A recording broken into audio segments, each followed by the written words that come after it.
कब्जे वाले कश्मीर में हालात गृह युद्ध से कम नहीं है। आवाम सड़कों पर है और पाकिस्तानी हुक्मरानों के खिलाफ आजादी के नारे बुलंद किए जा रहे हैं। मुनीर की हैवान ब्रिगेड के जुल्मों सितम के बावजूद प्रदर्शनकारी अपनी मांगों पर अड़े हुए हैं और अब तो पीओजेके की जनता ने मुनीर गैंग को फाइनल अल्टीमेटम दे दिया है कि अगर 15 जुलाई तक, डेट याद कीजिए, 15 जुलाई तक अगर बातचीत नहीं होती है तो मुजफ्फराबाद चलो किनारे के साथ जो मुजफ्फराबाद की जनता है, वो पीओजेके की जो जनता है वो मुजफ्फराबाद जाएगी। इसे रोकना मुनीर की फोर्स के लिए बिल्कुल आसान नहीं होने वाला। अब पीओजेके पाकिस्तान के लिए मानो नासूर बन चुका हो। पाकिस्तान के कब्जे वाले कश्मीर की आवाम ने मुनीर और मुल्क के हुक्मरानों की नाक में दम कर दिया। ऐसा कहा जाने लगा है कि पाकिस्तान को पीओजेके उसी तर्ज पर छोड़ना पड़ेगा जैसे 1991 में सोवियत संघ टूटकर कई देशों में बंट गया था। आपको याद होगा ना कि सोवियत संघ टूटकर 15 देशों में 1991 में बंट गया था और अब पीओजेके इसी तर्ज पर पाकिस्तान से टूटकर भारत में मिल जाएगा, इस बात का आकलन किया जा रहा है। तो चलिए शुरुआत करते हैं नवभारत सुपर 6 की। आपको इस बुलेटिन में तमाम पहलुओं को सामने रखेंगे और आप समझ पाएंगे कि कैसे पाकिस्तान टूटने के कगार पर है। लेकिन इस वक्त पीओजेके की स्थिति क्या है, उसी स्थिति को समझने के लिए आपको यह तस्वीरें देखना पड़ेगा। यह तस्वीर जो मुनीर के हैवान फौज का चेहरा बेनकाब करने वाली है। एक तरफ पाकिस्तानी जुल्म के खिलाफ पीओजेके के लोग आंदोलन को तेज करने की रणनीति बना रहे हैं। उनके खिलाफ पाकिस्तानी सेना की हैवानियत बढ़ती जा रही है। अब मुनीर की सेना हद पार कर रही है। ये तस्वीर आपके सामने कि पीओजेके की निहत्थी आवाम पर ग्रेनेड लॉन्चर से कैसे हमले हो रहे हैं। बताया जा रहा है कि इस गोलीबारी में 2 लोगों की मौत हो गई, लेकिन जिस तरीके से पाकिस्तानी फौज का निहत्थे लोगों पर गोले बरसाने का वीडियो वायरल है, उसने मुनीर गैंग की बेरहमी की पोल पूरी दुनिया के सामने खोल दी। अब आपके सामने दूसरी तस्वीर हो। यह तस्वीर भी आपको मुनीर की जल्लाद फोर्स का हैवान चेहरा बेनकाब करेगी। पीओजेके की आवाम के खिलाफ पाकिस्तानी फौज जल्लाद कैसे बन चुकी है, इसकी एक और तस्वीर। निहत्थी आवाम पर गोलियां दागी जा रही है, जिसमें कई लोगों की अब तक जानें जा चुकी हैं। कुछ दिन पहले तो जो खबर सामने आई थी कि गर्भवती महिलाओं तक को नहीं छोड़ा गया, और अब जो पाकिस्तानी सेना ताजा हिंसा कर रही है, इसमें सैकड़ों लोग घायल हो गए जिन्हें इलाज के लिए दवाएं तक मयसर नहीं। सोचिए पाकिस्तान किस कदर पीओजेके के लोगों के खिलाफ हैवानियत पर उतारू। अब आपके सामने तीसरी तस्वीर में रखने जा रहे हैं। ये जो तीसरी तस्वीर है, इसको देखकर आप समझ पाएंगे कि क्यों कहा जा रहा है कि पाकिस्तान इस वक्त गृह युद्ध के बारूद पर खड़ा है। यह हैरान करने वाली तस्वीरें पीओजेके से सामने आई, जहां इस वक्त पाकिस्तान की फौज के हेलीकॉप्टर आसमान में पहरा दे रहे हैं। हालात इतने बेकाबू हो चुके हैं कि न सिर्फ जमीन बल्कि आसमान से अपनी मांगों को लेकर सड़कों पर उतरी पीओजेके की आवाम पर बारूद दागा जा रहा है।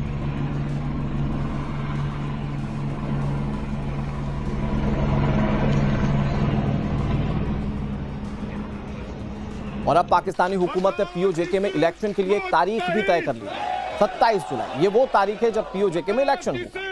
लेकिन इससे पहले पीओजेके की आवाम ने एक ऐसी तारीख का ऐलान कर दिया जिससे पाकिस्तानियों की नींद हो गई। जम्मू कश्मीर ज्वाइंट अवामी एक्शन कमेटी यानी कि JAAC ने चेतावनी दी कि अगर उनकी 38 सूत्रीय मांगों को चार्टर नहीं मंजूर किया जाता उसका, तो वो एक बड़ा आंदोलन शुरू करेगी। इन 38 मांगों में सबसे अहम मांग पीओजेके में बसे पाकिस्तानी शरणार्थियों के लिए आरक्षित 12 विधानसभा सीटों को खत्म करना। जो लोग हैं वो खुलकर कहते हैं कि पीओजेके के राजनीतिक रूप से कंट्रोल करने के कारण ही यहां की बदहाली है और इसीलिए कुछ मांगों के साथ JAAC के समर्थन में पीओजेके की जनता इस वक्त इस तरह से प्रदर्शन कर रही है। JAAC का कहना है कि ये सीटें स्थानीय नेतृत्व को कमजोर करती हैं।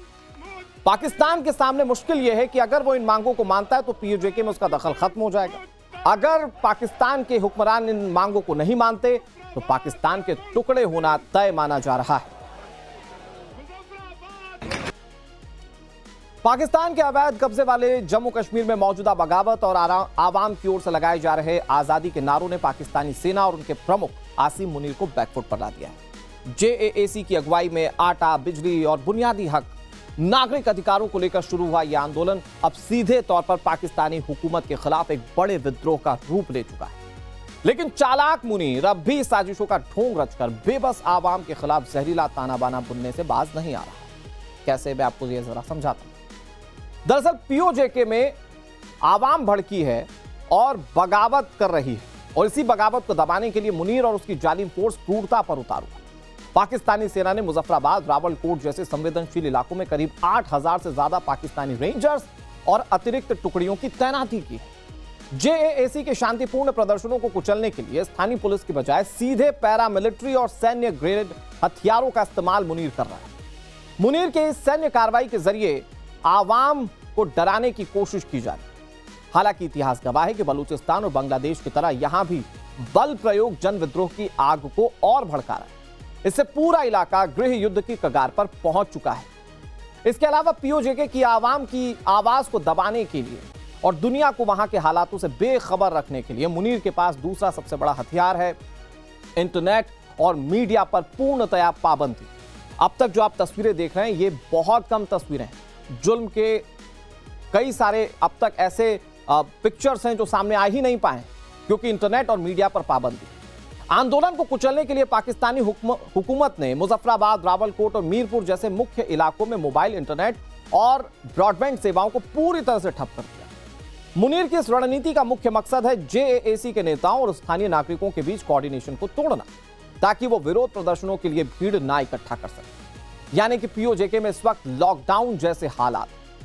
इधर अपनी आंतरिक विफलताओं को छिपाने के लिए पाकिस्तानी हुकूमत का सबसे पुराना और परखा हुआ पैंतरा है कश्मीर कार्ड और भारत विरोधी नैरेटिव। पीओजेके में मुनीर सरकार और सेना के खिलाफ उठ रही आजादी की गूंज को दबाने के लिए मुनीर इस पूरे जन आंदोलन को भारत प्रायोजित साबित करने की पुरजोर कोशिश में।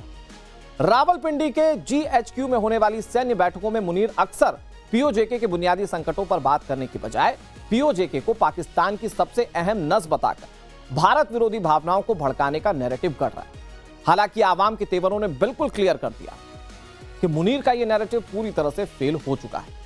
इसके अलावा पीओजेके के इस बड़े संकट से सीधे टकराने की बजाय मुनीर के पास चौथा और बेहद चालाकी भरा विकल्प है कठपुतली सरकार के जरिए बातचीत का ढोंग करना। पाकिस्तानी सेना प्रदर्शनकारियों की नजरों में खुद को विलन बनने से बचाने के लिए मुजफ्फराबाद की स्थानीय कठपुतली को आगे कर देती। मुनीर के इशारे पर यह स्थानीय प्रशासन जेएसी के नेताओं को बातचीत के मेज पर बुलाता है। आटे, बिजली और मामूली सब्सिडी या कुछ वित्तीय पैकेजेस का लालच देकर आंदोलन को कमजोर करने की कोशिश मुनीर की ओर से की जाती है। हालांकि पीओजेके की जनता अब इस सरकारी ड्रामे को समझ चुकी है और किसी भी खोखली बातचीत की बजाय सीधे अपने पूर्ण अधिकारों की गारंटी पर अड़ी हुई है। वो कह रही है कि आपकी बातों पर भरोसा नहीं है, जब तक आप हमारी मांगों को पूरा नहीं करते तब तक सेटलमेंट नहीं होगा, तब तक ये प्रदर्शन जारी रहेगा और पाकिस्तान सरकार को मुनीर को झुकना पड़ेगा। आगे आपको बताएंगे चढ़ावा चोरी पर कैसे सीएम योगी आदित्यनाथ ने मोर्चा खोल दिया है, लेकिन उससे पहले आज के दिन की 6 बड़ी खबरें कौन सी हैं वो आपको दिखाते हैं। 6 दिवसीय विदेश दौरे के आखिरी पड़ाव में पीएम मोदी न्यूजीलैंड पहुंचे, जहां खुद न्यूजीलैंड के प्रधानमंत्री ने उनका स्वागत किया। एयरपोर्ट पर guard of honour PM Modi को दिया गया। प्रधानमंत्री के दौरे की शुरुआत न्यूजीलैंड सरकार के साथ द्विपक्षीय बातचीत से होगी। इस दौरान दोनों देशों के बीच एफटीए समझौते पर मुहर लगेगी। इसके अलावा किया ओरा मोदी कार्यक्रम में पीएम मोदी 40,000 भारतीयों को संबोधित भी करेंगे। लखनऊ में समाजवादी पार्टी कार्यालय पर होर्डिंग से सियासत गर्म है। होर्डिंग में सपा प्रमुख अखिलेश यादव के साथ स्वामी अभिमुक्तेश्वरानंद की तस्वीरें लगाई गई हैं, जिस पर सनातन ही समाजवाद का संदेश लिखा गया। बीएसपी सुप्रीमो मायावती ने बिना नाम लिए अखिलेश यादव पर निशाना साधा। कहा कि पीड़ित को न्याय दिलाने के लिए कुछ लोग मगरमच्छ की तरह आंसू बहाने आ जाते हैं।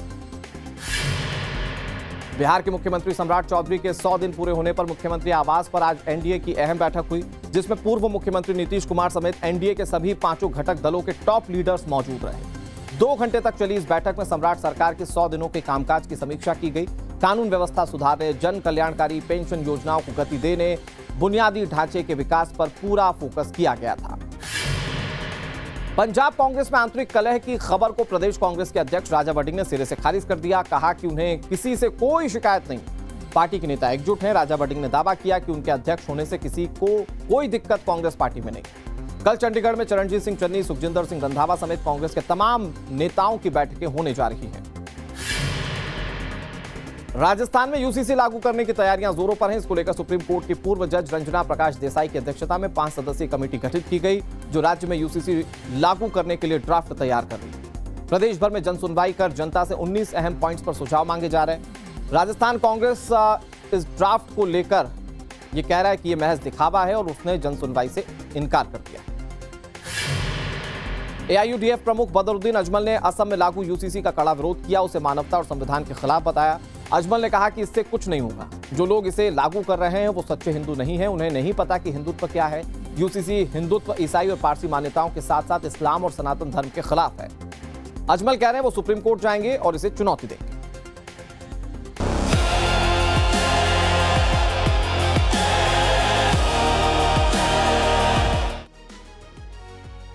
और नवभारत सुपर 6 में अब वक्त अगली स्टोरी का है।